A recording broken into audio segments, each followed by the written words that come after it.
श्री बृहस्पतिवार व्रत कथा। ओम नमो भगवते वासुदेवाय। भारतवर्ष में एक प्रतापी और दानी राजा राज्य करता था। वह नित्य गरीबों और ब्राह्मणों की सहायता करता था। यह बात उसकी रानी को अच्छी नहीं लगती थी। वह ना ही गरीबों को दान देती, ना ही भगवान का पूजन करती थी और राजा को भी दान देने से मना किया करती थी। एक दिन राजा शिकार खेलने वन को गए हुए थे, तो रानी महल में अकेली थी। उसी समय बृहस्पति देव साधु के वेश में राजा के महल में भिक्षा के लिए गए और भिक्षा मांगी। रानी ने भिक्षा देने से इनकार किया और कहा, हे साधु महाराज, मैं तो इस दान पुण्य से तंग आ गई हूँ। मेरा पति सारा धन लुटाते रहते हैं। मेरी इच्छा है कि हमारा धन नष्ट हो जाए, फिर ना रहेगा बांस और ना बजेगी बांसुरी। साधु ने कहा, देवी तुम तो बड़ी विचित्र हो। धन संतान तो सभी चाहते हैं, पुत्र और लक्ष्मी तो पापी के घर भी होने चाहिए। यदि तुम्हारे पास अधिक धन है तो भूखों को भोजन दो, प्यासों के लिए प्याऊ बनवाओ, मुसाफिरों के लिए धर्मशालाएं खुलवाओ। जो निर्धन अपनी कुंवारी कन्याओं का विवाह नहीं कर सकते, उनका विवाह करा दो। ऐसे और कई काम हैं जिनके करने से तुम्हारा यश लोक परलोक में फैलेगा। परंतु रानी पर उपदेश का कोई प्रभाव ना पड़ा। वह बोली, महाराज आप मुझे कुछ ना समझाएं। मैं ऐसा धन नहीं चाहती जो हर जगह बांटती फिरूं। साधु ने उत्तर दिया, यदि तुम्हारी ऐसी इच्छा है तो तथास्तु। तुम ऐसा करना कि बृहस्पतिवार को घर लीपकर पीली मिट्टी से अपना सिर धोकर स्नान करना, भट्टी चढ़ाकर कपड़े धोना। ऐसा करने से आपका सारा धन नष्ट हो जाएगा। इतना कहकर वह साधु महाराज वहां से आलोक हो गए। साधु के अनुसार कई बातों को पूरा करते हुए रानी को केवल 3 बृहस्पतिवार ही बीते थे कि उसकी समस्त धन संपत्ति नष्ट हो गई। भोजन के लिए राजा का परिवार तरसने लगा। तब एक दिन राजा ने रानी से बोला कि हे रानी, तुम यहीं पर रहो, मैं दूसरे देश को जाता हूँ, क्योंकि यहाँ पर सभी लोग मुझे जानते हैं, इसीलिए कोई छोटा कार्य नहीं कर सकता। ऐसा कहकर राजा परदेश चला गया। वहां वह जंगल से लकड़ी काट कर लाता और शहर में बेचता। इस तरह वह अपना जीवन व्यतीत करने लगा। इधर राजा के परदेश जाते ही रानी और दासी दुखी रहने लगी। एक बार जब रानी और दासी को 7 दिन तक बिना भोजन के रहना पड़ा, तो रानी ने अपनी दासी से कहा, हे दासी, पास ही की नगर में मेरी बहन रहती है। वह बड़ी धनवान है, तू उसके पास जा और कुछ ले आ, ताकि थोड़ी बहुत गुजर बसर हो सके। दासी रानी की बहन के पास गई। उस दिन गुरुवार था और दासी की बहन उस समय बृहस्पतिवार की कथा सुन रही थी। दासी ने रानी की बहन को अपनी रानी का संदेश दिया, लेकिन रानी की बड़ी बहन ने कोई उत्तर नहीं दिया। जब दासी को रानी की बहन से कोई उत्तर नहीं मिला, तो वह बहुत दुखी हुई और क्रोध भी आया। दासी ने वापस आकर रानी को सारी बात बता दी। सुनकर रानी ने अपने भाग्य को कोसा। उधर रानी की बहन ने सोचा कि मेरी बहन की दासी आई थी, परंतु मैं उससे नहीं बोली, इससे वह बहुत दुखी हुई होगी। कथा सुनकर और पूजन समाप्त करके वह अपनी बहन के घर आई और कहने लगी, हे बहन, मैं बृहस्पतिवार का व्रत कर रही थी, तुम्हारी दासी मेरे घर आई थी, परंतु जब तक कथा होती है तब तक ना तो उठते हैं और ना ही बोलते हैं, इसीलिए मैं नहीं बोली। कहो दासी क्यों गई थी? रानी बोली, बहन तुमसे क्या छिपाऊं, हमारे घर में खाने तक को अनाज नहीं था। ऐसा कहते कहते रानी की आंखें भर आईं। उसने दासी समेत पिछले 7 दिनों से भूखे रहने तक की बात अपनी बहन को विस्तार पूर्वक सुना दी। रानी की बहन बोली, देखो बहन, भगवान बृहस्पति देव सबकी मनोकामना पूर्ण करते हैं। देखो शायद तुम्हारे घर में अनाज रखा हो। पहले तो रानी को विश्वास नहीं हुआ, पर बहन के आग्रह करने पर उसने अपनी दासी को अंदर भेजा। तो उसे सचमुच अनाज से भरा एक घड़ा मिला। यह देखकर दासी को बड़ी हैरानी हुई। दासी रानी से कहने लगी, हे रानी, जब हमको भोजन नहीं मिलता तो हम व्रत ही तो करते हैं, इसीलिए क्यों ना इनसे व्रत और कथा की विधि पूछ ली जाए, ताकि हम भी व्रत कर सकें। तब रानी ने अपनी बहन से बृहस्पतिवार व्रत के बारे में पूछा। उसकी बहन ने बताया, बृहस्पतिवार के व्रत में चने की दाल और मुनक्का से विष्णु भगवान का केले की जड़ में पूजन करें तथा दीपक जलाएं। व्रत कथा सुने और पीला भोजन ही करें, इससे बृहस्पति देव प्रसन्न होते हैं। व्रत और पूजन की विधि बताकर रानी की बहन अपने घर को लौट गई। 7 दिन के बाद जब गुरुवार आया तो रानी और दासी ने व्रत रखा। गुड़साल में जाकर चना और गुड़ लेकर आईं, फिर उससे केले की जड़ तथा विष्णु भगवान का पूजन किया। अब पीला भोजन कहाँ से आए? इस बात को लेकर दोनों बहुत दुखी थे, क्योंकि उन्होंने व्रत रखा था, इसीलिए बृहस्पति देव उनसे प्रसन्न थे। इसीलिए वे एक साधारण व्यक्ति का रूप धारण कर 2 थालों में सुंदर पीला भोजन दासी को दे गए। भोजन पाकर दासी प्रसन्न हुई और फिर रानी के साथ मिलकर भोजन ग्रहण किया। उसके बाद वे सभी गुरुवार को व्रत और पूजन करने लगी। बृहस्पति भगवान की कृपा से उनके पास फिर से धन संपत्ति आ गई, परंतु रानी फिर से पहले की तरह आलस्य करने लगी।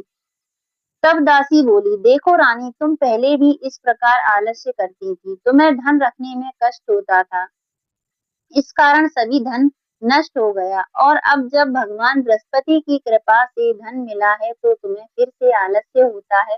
रानी को समझाते हुए दासी कहती है कि बड़ी मुसीबतों के बाद हमने यह धन पाया है, इसीलिए हमें दान पुण्य करना चाहिए, भूखे मनुष्यों को भोजन कराना चाहिए और धन को शुभ कार्यों में खर्च करना चाहिए, जिससे तुम्हारे कुल का यश बढ़ेगा, स्वर्ग की प्राप्ति होगी, पितृ प्रसन्न होंगे। दासी की बात मानकर रानी अपना धन शुभ कार्यों में खर्च करने लगी, जिससे पूरे नगर में उसका यश फैलने लगा। बृहस्पतिवार व्रत कथा के बाद श्रद्धा के साथ आरती की जानी चाहिए। इसके बाद प्रसाद बांटकर उसको ग्रहण करना चाहिए। एक दिन राजा दुखी होकर जंगल में एक पेड़ के नीचे निश्चित आसन जमाकर बैठ गया। वह अपनी दशा को याद करके व्याकुल होने लगा। बृहस्पतिवार का दिन था। एकाएक उसने देखा कि निर्जन वन में एक साधु प्रकट हुए। वह साधु वेश में स्वयं बृहस्पति देवता थे। लकड़हारे के सामने आकर बोले, हे लकड़हारे, इस सुनसान जंगल में तू चिंता मग्न क्यों बैठा है? लकड़हारे ने दोनों हाथ जोड़कर प्रणाम किया और उत्तर दिया, महात्मा जी, आप सब कुछ जानते हैं, मैं क्या कहूँ। यह कहकर रोने लगा और साधु को आत्मकथा सुनाई। महात्मा जी ने कहा, तुम्हारी स्त्री ने बृहस्पति के दिन वीर भगवान का निरादर किया है, जिसके कारण रुष्ट होकर उन्होंने तुम्हारी यह दशा कर दी है। अब तुम चिंता को दूर करके मेरे कहने पर चलो तो तुम्हारे सब कष्ट दूर हो जाएंगे और भगवान पहले से भी अधिक संपत्ति देंगे। तुम बृहस्पति के दिन कथा किया करो, 2 पैसे के चने मुनक्का मंगवाकर उसका प्रसाद बनाओ, शुद्ध जल से लोटे में शक्कर मिलाकर अमृत तैयार करो। कथा के पश्चात अपने सारे परिवार और सुनने वाले प्रेमियों में अमृत व प्रसाद बांटकर आप भी ग्रहण करो। ऐसा करने से भगवान तुम्हारी सब मनोकामनाएं पूरी करेंगे। साधु के ऐसे वचन सुनकर लकड़हारा बोला, हे प्रभु, मुझे लकड़ी बेचकर इतना पैसा नहीं मिलता जिससे भोजन करने के उपरांत कुछ बचा सकूं। मैंने रात्रि में अपनी स्त्री को व्याकुल देखा है, मेरे पास कुछ भी नहीं है जिससे उसकी खबर मंगा सकूं। साधु ने कहा कि हे लकड़हारे, तुम किसी बात की चिंता मत करो। बृहस्पति के दिन तुम रोजाना की तरह लकड़ियां लेकर शहर को जाओ। तुमको रोज से दुगना धन प्राप्त होगा, जिससे तुम भली भांति भोजन कर लोगे तथा बृहस्पति देव की पूजा का सामान भी आ जाएगा। इतना कहकर साधु अंतर ध्यान हो गए। धीरे धीरे समय व्यतीत होने पर फिर वही बृहस्पतिवार का दिन आया। लकड़हारा जंगल से लकड़ी काटकर किसी शहर में बेचने गया। उसे उस दिन और दिन से अधिक पैसा मिला। राजा ने चना गुड़ आदि लाकर गुरुवार का व्रत किया। उस दिन से उसके सभी क्लेश दूर हुए। परंतु जब दोबारा गुरुवार का दिन आया तो बृहस्पतिवार का व्रत करना भूल गया। इस कारण बृहस्पति भगवान नाराज हो गए। उस दिन से उस नगर के राजा ने विशाल यज्ञ का आयोजन किया तथा शहर में यह घोषणा करा दी कि कोई भी मनुष्य अपने घर में भोजन ना बनावे, न आग जलावे, समस्त जनता मेरे यहाँ भोजन करने आवे। इस आज्ञा को जो ना मानेगा उसे फांसी की सजा दी जाएगी। इस तरह की घोषणा संपूर्ण नगर में करवा दी गई। राजा की आज्ञा अनुसार शहर के सभी लोग भोजन करने गए, लेकिन लकड़हारा कुछ देर से पहुंचा। इसीलिए राजा उसको अपने साथ घर लिवा ले गए और ले जाकर भोजन करा रहे थे तो रानी की दृष्टि उस खूंटी पर पड़ी जिस पर उसका हार लटका हुआ था। वह वहां पर दिखाई नहीं दिया। रानी ने निश्चय किया कि मेरा हार इस मनुष्य ने चुरा लिया है। उसी समय सिपाहियों को बुलवाकर उसको कारागार में डलवा दिया। जब लकड़हारा कारागार में पड़ गया और बहुत दुखी होकर विचार करने लगा कि ना जाने कौन से पूर्व जन्म के कर्म से मेरे लिए यह दुख प्राप्त हुआ है, और उसी साधु को याद करने लगा जो कि जंगल में मिला था। उसी समय तत्काल बृहस्पति देव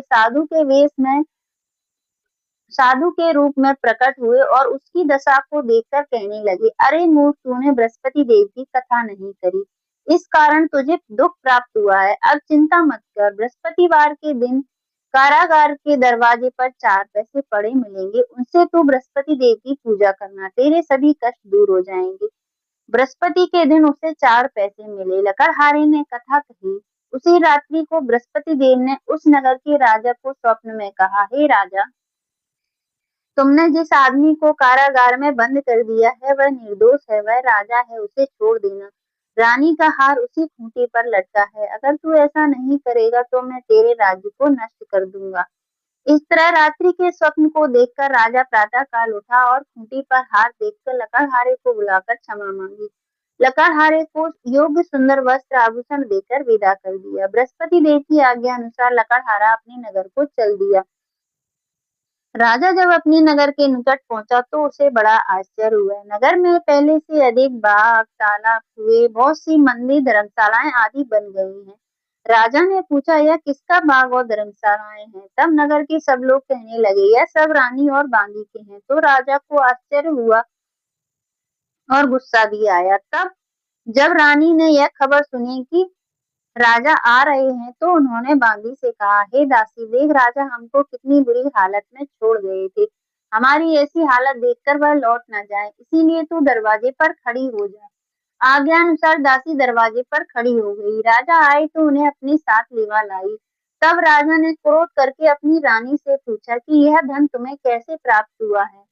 तब उन्होंने कहा, हमें यह सब धन बृहस्पति देव के इस व्रत के प्रभाव से प्राप्त हुआ है। राजा ने निश्चय किया कि 7 रोज बाद तो सभी बृहस्पति देव का पूजन करते हैं, परंतु मैं प्रतिदिन दिन में 3 बार कहानी कहा करूंगा तथा रोज व्रत किया करूंगा। अब हर समय राजा के दुपट्टे में चने की दाल बंधी रहती तथा दिन में 3 बार कहानी कहता। एक रोज राजा ने विचार किया कि चलो अपनी बहन के यहाँ हो आवे। इस तरह निश्चय कर राजा घोड़े पर सवार हो अपनी बहन के यहाँ को चलने लगा। मार्ग में उसने देखा कि कुछ आदमी एक मुर्दे को लिए जा रहे हैं। उन्हें रोककर राजा कहने लगा, अरे भाइयों, मेरी बृहस्पति देव की कथा सुन लो।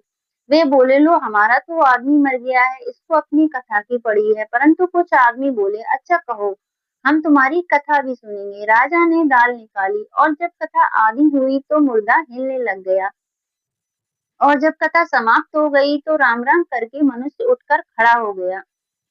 आगे मार्ग में उसे एक किसान खेत में हल चलाता मिला। राजा ने उसे देख और उससे बोला, अरे भैया, तुम मेरी बृहस्पति देव की कथा सुन लो। किसान बोला, जब तक मैं तेरी कथा सुनूंगा तब तक 4 अरैया जोत लूंगा।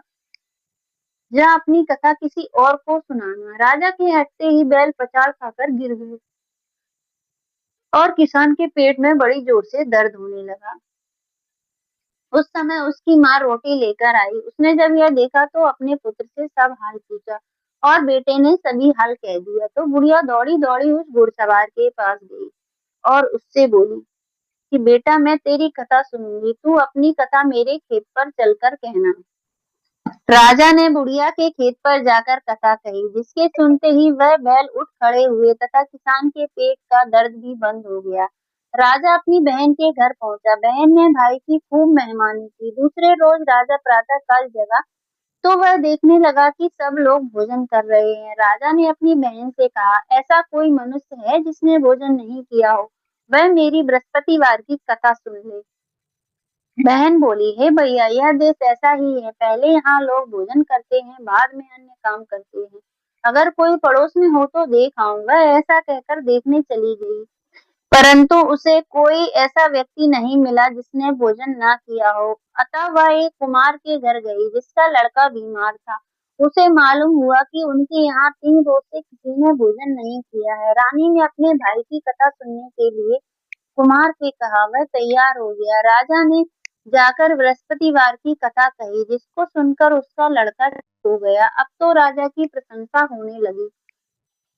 एक रोज राजा ने अपनी बहन से कहा कि हे बहन, हम अपने घर को जाएंगे, तुम भी तैयार हो जाओ। राजा की बहन ने अपनी सास से कहा। सास ने कहा, हाँ चली जा, परंतु अपने लड़कों को मत ले जाना, क्योंकि तेरे भाई की कोई औलाद नहीं है। बहन ने अपने भैया से कहा, हे भैया, मैं तो चलूंगी, पर कोई बालक नहीं जाएगा। राजा बोला, जब कोई बालक नहीं चलेगा तब तुम ही क्या करोगी। बड़े दुखी मन से राजा अपने नगर को लौट आया। राजा ने अपनी रानी से कहा, हम निर्वंशी राजा हैं, हमारा मुंह देखने का धर्म नहीं है और कुछ भोजन आदि नहीं किया। रानी बोली, हे प्रभु, बृहस्पति देव ने हमें सब कुछ दिया है, वह हमें औलाद अवश्य देंगे। उसी रात को बृहस्पति देव ने राजा से स्वप्न में कहा, हे राजा, उठ, सभी सोच त्याग दे, तेरी रानी गर्भ से है। राजा की यह बात सुनकर बड़ी खुशी हुई। 9वें महीने में उसके गर्भ से एक सुंदर पुत्र पैदा हुआ। तब राजा बोला, हे रानी, स्त्री बिना बिना भोजन के रह सकती है, बिना कहे नहीं रह सकती। जब मेरी बहन आए तो तुम उससे कुछ मत कहना। रानी ने सुनकर हाँ कर दिया। जब राजा की बहन ने यह शुभ समाचार सुना तो वह बहुत खुश हुई और बधाई लेकर चढ़कर तो नहीं आई, गधा चढ़ी आई। राजा की बहन बोली, भाभी, मैं इस प्रकार न कहती तो तुम्हें औलाद कैसे मिलती। बृहस्पति देव ऐसे ही हैं, जैसे जिसके मन में कामनाएं हैं सभी को पूर्ण करते हैं। जो सद्भावना पूर्वक बृहस्पतिवार का करता है एवं कथा पढ़ता है अथवा सुनता है, दूसरों को सुनाता है, बृहस्पति देव उसकी सभी मनोकामनाएं पूर्ण करते हैं। भगवान बृहस्पति देव उसकी सदैव रक्षा करते हैं। संसार में जो मनुष्य सद्भावना से भगवान जी का पूजन व्रत सच्चे हृदय से करते हैं, उनकी सभी मनोकामनाएं पूर्ण करते हैं। जैसी सच्ची भावना से रानी और राजा ने उनकी कथा का गुणगान किया, तो उनकी सभी इच्छाएं बृहस्पति देव जी ने पूर्ण की थी। इसीलिए पूर्ण कथा सुनने के बाद प्रसाद लेकर जाना चाहिए। हृदय से उनका मनन करते हुए जयकारा बोलना चाहिए। बोलो बृहस्पति देव की जय, बोलो विष्णु भगवान की जय। बृहस्पति देव की कथा। प्राचीन काल में एक ब्राह्मण रहता था। वह बहुत निर्धन था, उसके कोई संतान नहीं थी। उसकी स्त्री बहुत मलिनता के साथ रहती थी। वह स्नान न करती, किसी देवता का पूजन न करती। इससे ब्राह्मण देवता बड़े दुखी थे। बेचारे बहुत कुछ कहते, किंतु उसका कुछ परिणाम न निकला। भगवान की कृपा से ब्राह्मण की स्त्री के कन्या रूपी रत्न पैदा हुआ। कन्या बड़ी होने पर प्रातः स्नान करके विष्णु भगवान का पूजन जप और बृहस्पति देव का व्रत करने लगी। अपने पूजन पाठ को समाप्त करके स्कूल जाती और अपनी मुट्ठी में जौ भर के ले जाती और पाठशाला के मार्ग में डालती जाती। तब ये जौ स्वर्ण के हो जाते। लौटते समय उनको बीन कर घर ले आती थी। एक दिन वह बालिका सूप में उस सोने के जौ को फटक कर साफ कर रही थी कि उसके पिता ने देख लिया और कहा, हे बेटी, सोने के जौ फटकने के लिए सोने का सूप होना चाहिए। दूसरे दिन बृहस्पतिवार था। इस कन्या ने व्रत रखा और बृहस्पति देव से प्रार्थना करके कहा, मैंने आपकी पूजा सच्चे मन से की हो तो मेरे लिए सोने का सूप दे दो। बृहस्पति देव ने उसकी प्रार्थना स्वीकार कर ली। रोजाना की तरह वह कन्या जौ फैलाती हुई जाने लगी। जब लौटकर जौ बीन रही थी तो बृहस्पति देव की कृपा से उसे सोने का सूप मिला। उसे वह घर ले आई और उसमें जौ साफ करने लगी, परंतु उसकी माँ का वही ढंग रहा। एक दिन की बात है, वह कन्या सोने के सूप में जौ साफ कर रही थी। उस समय उस शहर का राजपुत्र वहां होकर निकला और इस कन्या के रूप और कार्य को देखकर मोहित हो गया और अपने घर आकर भोजन तथा जल त्याग कर उदास होकर लेट गया।